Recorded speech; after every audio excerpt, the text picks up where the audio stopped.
Hello everyone, this is Eugene and it's my overview of the new EU4 patch and the new DLC, which was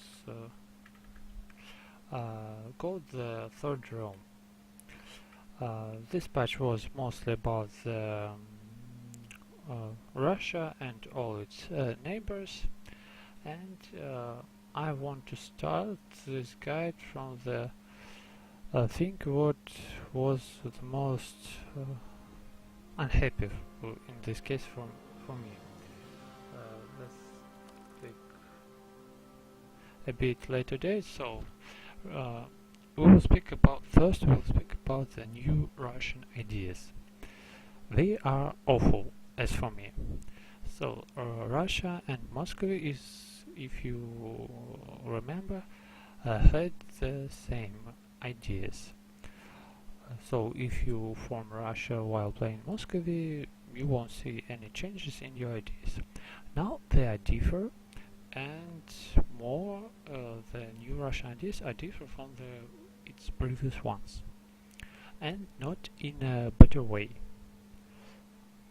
So what am I talking about? What was left without changes? The Siberian frontier. It was even added some extra bonus. I will tell you about it later. And the land force element modifier plus 50%. These two things was not changed. What was changed just a bit? First of all, its cooperation cost minus 10%. It was minus 15. Not so crucial, but not so good. And what else? Oh yeah, where is it? Yes, here I'm tradition plus 25 points. In the previous patch it was 50 points, at least 50 points, and now this I don't see even any sense in such a tiny buff. You won't even feel it, I think so. And at last, what was entirely removed? What bonuses were removed? First of all, as it was a Russian tradition, infantry cost minus 20%. It was removed. Manpower recovery speed plus 10%. There is no such an idea here. Culture conversion cost minus 20% also was removed. Production efficiency plus 10%. Institution spread plus 20%. And finally the Russian ambition national manpower modifier plus 50%. All these bonuses were removed. And I hope you will agree that all of them were really powerful, and they helped Moscow and Russia later to survive in this area, because they have most likely all the neighbors as their enemies, and these bonuses helped Russia really much. And what do we have now?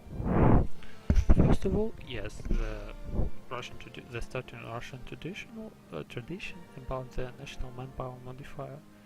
It was increased a bit. Now it's 33% instead of 25%. Now, aggressive expansion, minus 10%.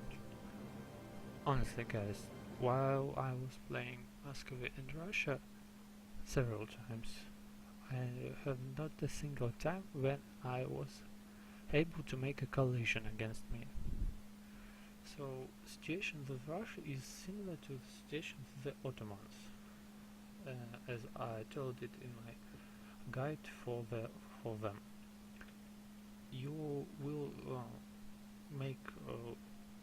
you will be in wars on different fronts, in the Scandinavia, in Lithuania, in the nomad steppes, and all these areas are really far away from each other, so you need to boost to only one direction in order to gain or just to grab a lot of rich provinces in order to make some serious coalition against you.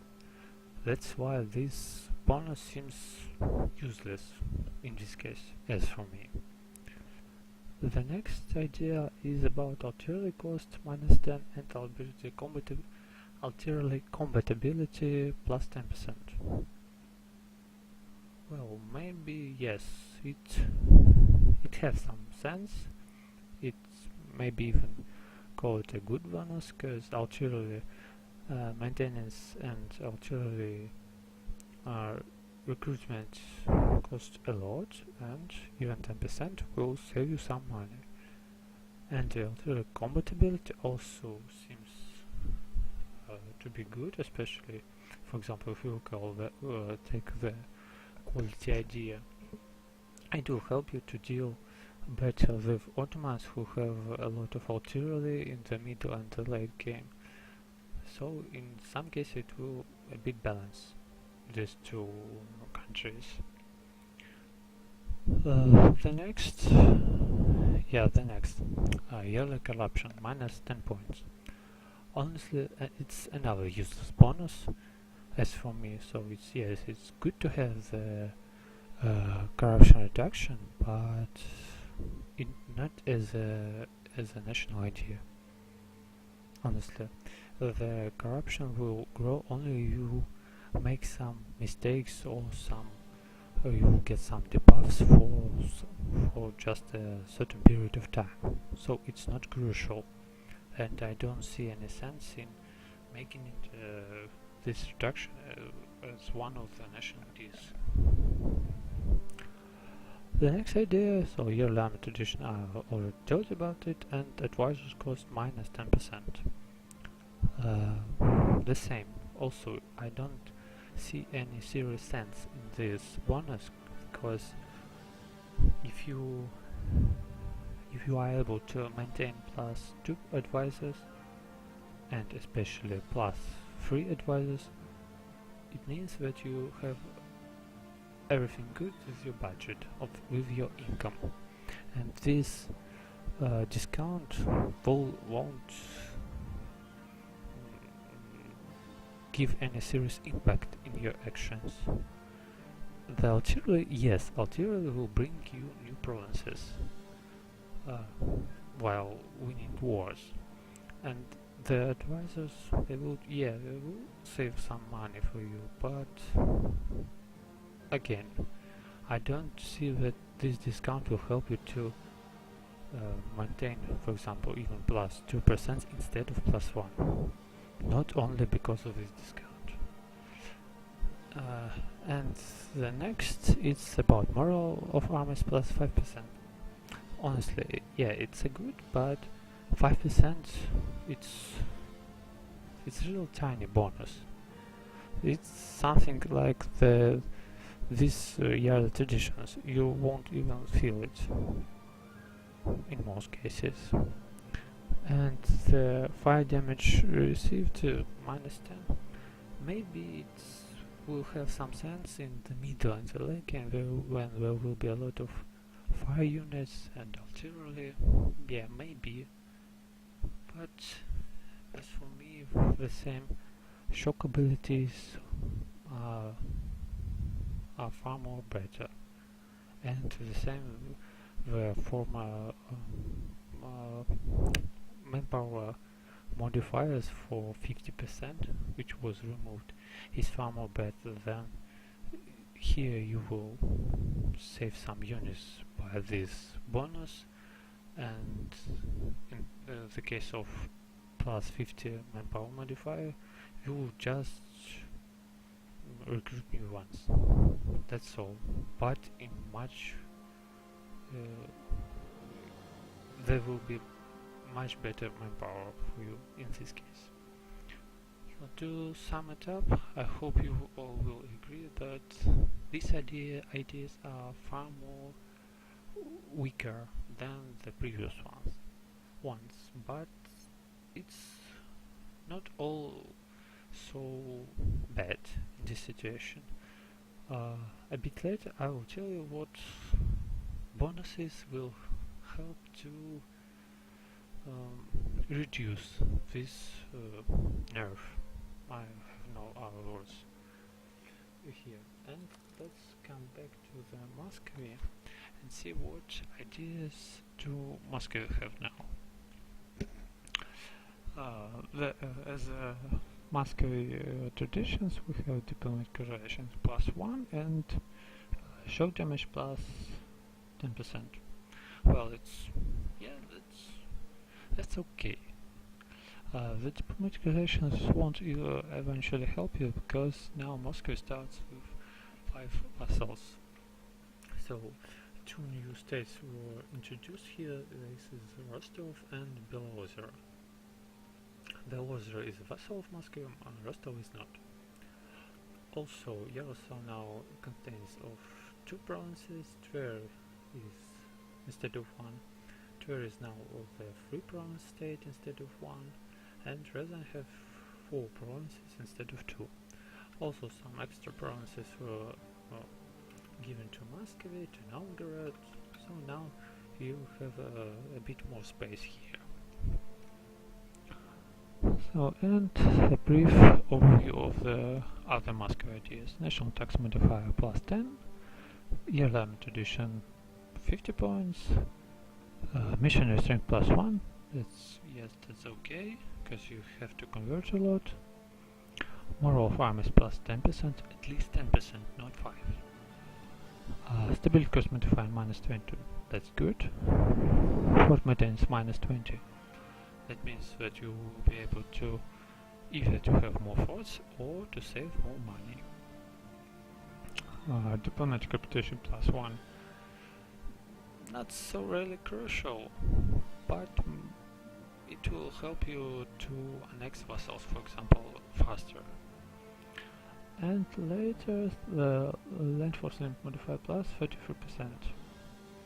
Also okay, but I think that you even won't able, if you are going to from Russia, you won't even get it, because you will sooner from Russia than to counter this bonus. So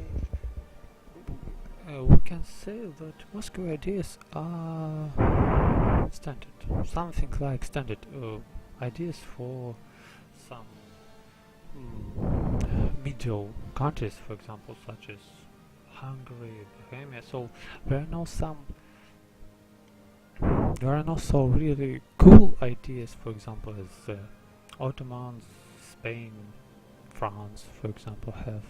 Oh yeah, France maybe they're not the best, but Castile, Ottomans. The previous Russian ideas was something like this, but not these ones. Well, I already told you about the provinces, and now let's go back to Russia, and we will just go into the field to see some real changes.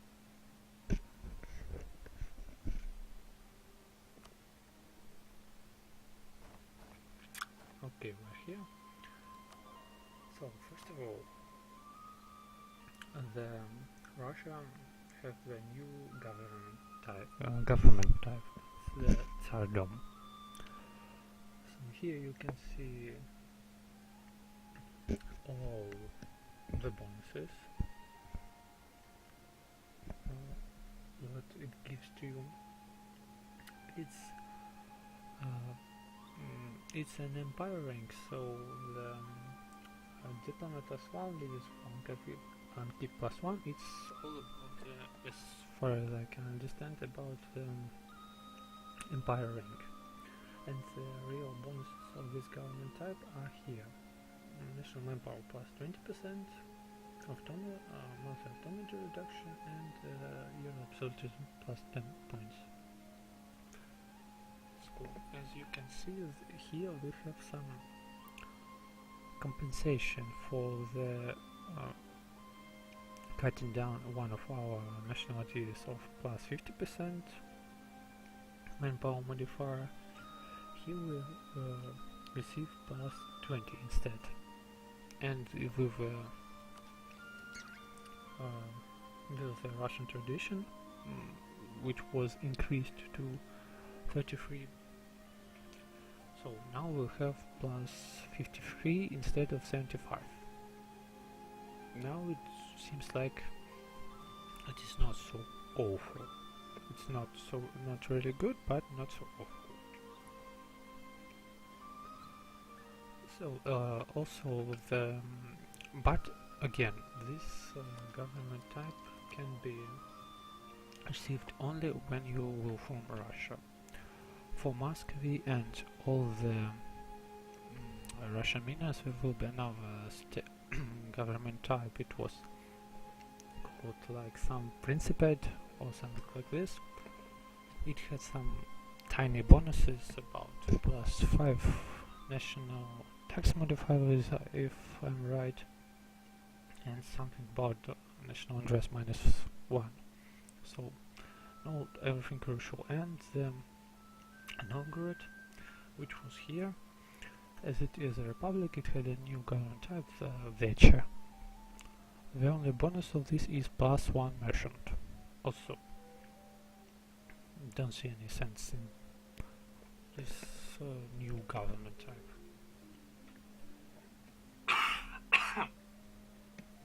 Sorry, I'm not used to speak such a lot during one guide. Well, what else changes do we have? Yes, one of them changes is about the religion. So first of all, now we have some more use about of patriarchal authority. So first of all, on the previous patches, in most cases it was not so really useful. In the late patch, yeah, it was. In some cases, it was even useful because the debuff on the taxation was removed. So maybe, yeah, you have some sense in upgrading it. But now also it can be spent on the icons. So you something like you buy icons to the church and they will give you these bonuses for 20 years. And let's see these bonuses. Through the brief overview of them, we will see what some of these icons will replace the Russian ideas. So, for example, here we will see that we will have the institution spread plus 25%, and as the Russian idea it was plus 20. And we have even the lower cost of the new institutions here. So aggressive expansion into relationship was not something in our ideas. Construction cost, development cost, also good bonus. National unrest. Not about Russian days yet. Manpower recovery speed plus 10% and discipline plus 5%. It's so this buff was one of the Russian ideas, and discipline is always good, especially if you have 5%. So also these icons is some kind of compensation for the new Russian ideas, as far as I can think. Well, and yes, another bonus is yes, Russian has 4 estates. One of them are Cossacks, and now all countries who have the Cossacks estates now are able to Turei Cossack cavalry. So it will, if I will show you, so we need to give them some land as far as I remember. Maybe here, maybe here, no?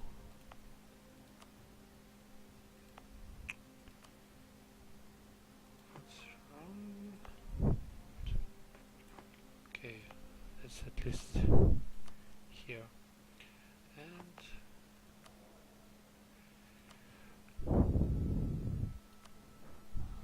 okay, let's do this, and this. Okay, well, and now we will see the how it will be made. So we click here, and two regiments have appeared here. They are of such a color, so you will gain the same regiments which you have in your army now. So for example, Eastern Hussars, so we gained them, but here would if you click here, you will see that it is a Cossack regiment, and this regiment has an extra shock damage plus 10%.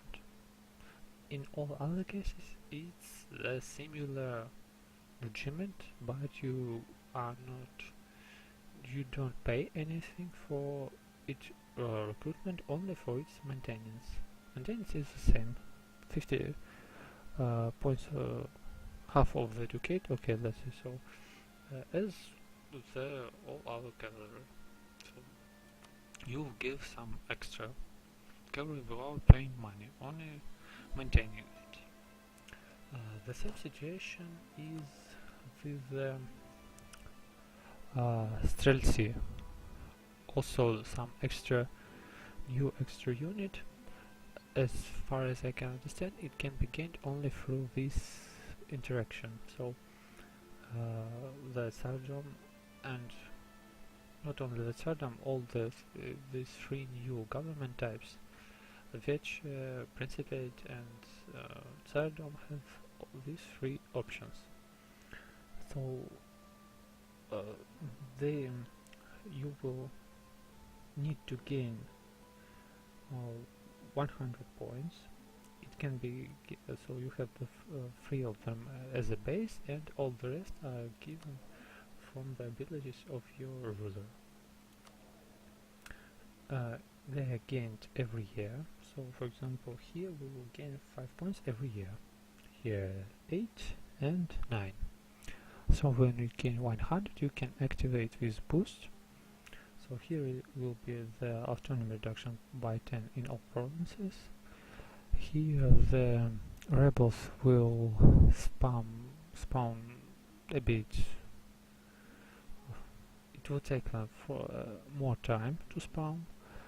And here you will raise some number of Streltsy units, so it will be the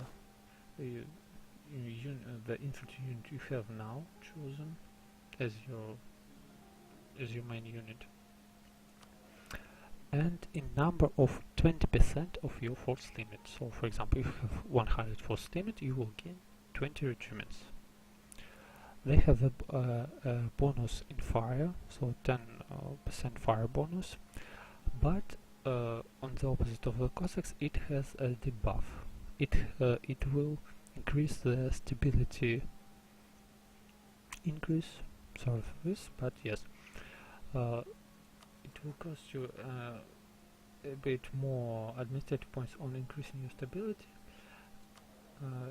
In sum of how much Streltsy will count from your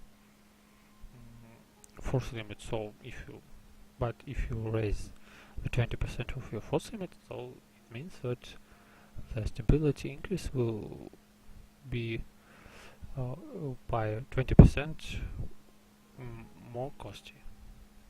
I think it's obvious. So that's all about new units. about the new government types, and yes, the final bonus, and as far as I think, is one of the most good things that happened with Russia in this patch.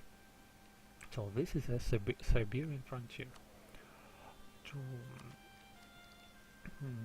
To use it, in order to use it, you need to open the second Russian idea. So it is called the same Siberian frontier. So in this case, you will need to check to click on the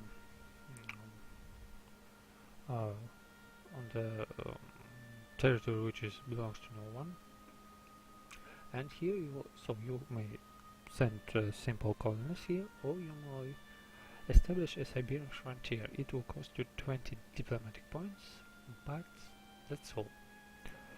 So you click, choose yes, and the nearest undiscovered provinces will be opened. So, and here the new colony will start building. The speed is something about 10 to 15 settlers per month. So if you will calculate, it means that then it will be 100 to 150, something like this, in a year. So the new colony will be built in less than 10 years. And it will cost you nothing, so the colonial maintenance will be 0 in this case. Yes, the speed will be not so much, but it means that you will need no colonist here. And another good bonus is that the natives won't try to destroy you, so you need to either eliminate them or to to leave some forces here. And yeah, and you may start the Siberian frontiers in as much as possible, but it can be done only from the already some cities you have, so really some real provinces from which the road can be passed to your capital. So it will help you to colonize all the Siberia. It's about all the colonies which are situated here. So the road can be from Moscow you can travel here in any case, and that's just you. For example, you will need to conquer all these guys, and you will be able, for example, at the same time to colonize 4 provinces. And even if you have had such colonies, and it is possible for some certain countries, it will cost you too much. So colonial maintenance, as you remember, is really a costly thing, and in this case it will save you plenty of money. And the other good aspect is that you are even not you don't need to take, for example, expansion as it is done here, or the exploration ideas. Both of them are not so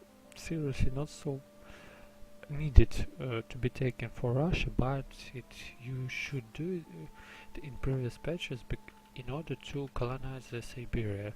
Only with colonies from the Siberian frontier. Yeah, and now it's reduced. Also, I forgot to tell about this. Or not? No. Oh, wrong again. You have the colonists. Even if with one colonist from the national ideas, it will take you too much time to colonize the Siberia. Honestly, it's nearly impossible to do it, and and that's why you had to take or either exploration or at least expansion ideas. But now it is, as I can think, it's not crucial for you. So the Siberian frontier will help you not in such a huge space. So yeah, you won't be able to colonize, for example, Philippines or Alaska, but all the Siberia will be yours, and you may set some other ideas which are far more crucial for you. The same with military, humanistic ideas, or some others. Well, that's all main changes in the Russian region, and Russian region was the main aspect of this patch. And honestly, the other changes in the game are not so crucial. One of the most important among them is that the aristocratic ideas were really rebalanced in much extent, and as for me, they now are far more better to be chosen. So here we see that this idea is without any changes. This idea was removed from some of the last slots to the second. Here we have the monthly atomic change bonus and yearly absolutism bonus. Don't know actually about absolutism, I haven't seriously played with it, but the monthly atomic change is quite nice. National manpower modifier, it's plus 43% instead of 20 as far as I remember. This is the same. Diplomats +1 and leaders for Velki +1, and leader was the bonus for this fully discovered idea group.